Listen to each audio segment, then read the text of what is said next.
तर कारली मी इथे शिजायला लावली आहेत आणि त्याच्यामध्ये थोडं मीठ टाकलं आहे आणि नंतर मी त्याच्या बिया काढणार आणि नंतर त्याच्यात मसाला वगैरे टाकून तळणार. तर बघा,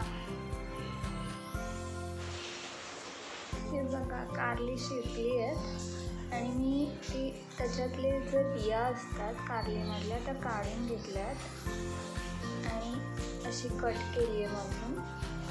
आणि त्याच्यासाठी हा मसाला केला आहे.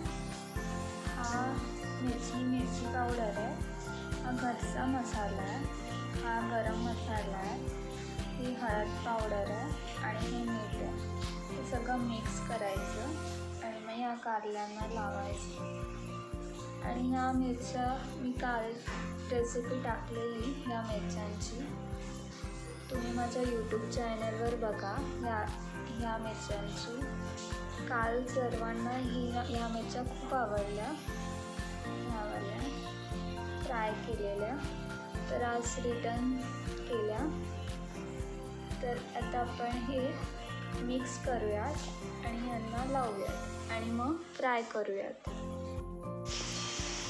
हे बघा, हे मसाला लावून घेतला यांना असा. हे बघा, हे असं मसाला लावून घेतला आहे. आता मी तळते तव्यामध्ये, ते तुम्हाला दाखवते.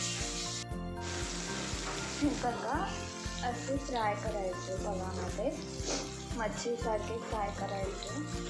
ही कारली आहेत आणि ती चांगली होऊ द्यायची कमी गॅस करून.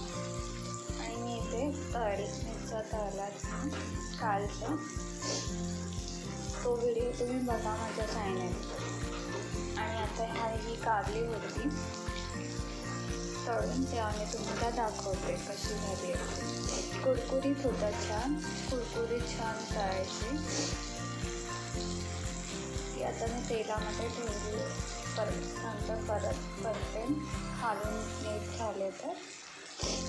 आणि त्याच्याबरोबर मी भाकऱ्या केल्या आहेत, एवढ्या साऱ्या भाकऱ्या.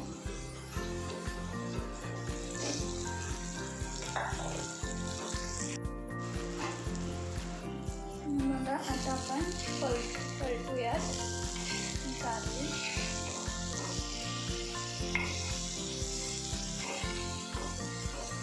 मस्त ती जशी काय मच्छी असते, पीस असते तशीच लागते, तशीच फ्राय करतात.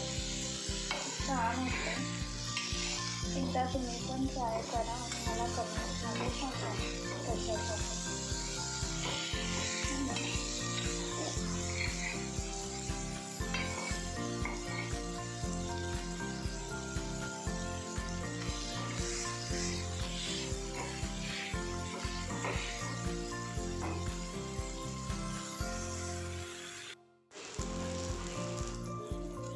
हे बघा, आपली कारली झाली तर आता आम्ही खातो भाकरी बरोबर. तर तुम्ही पण बनवा घरी आणि खावा आणि कमेंट्समध्ये सांगा कशी झाली.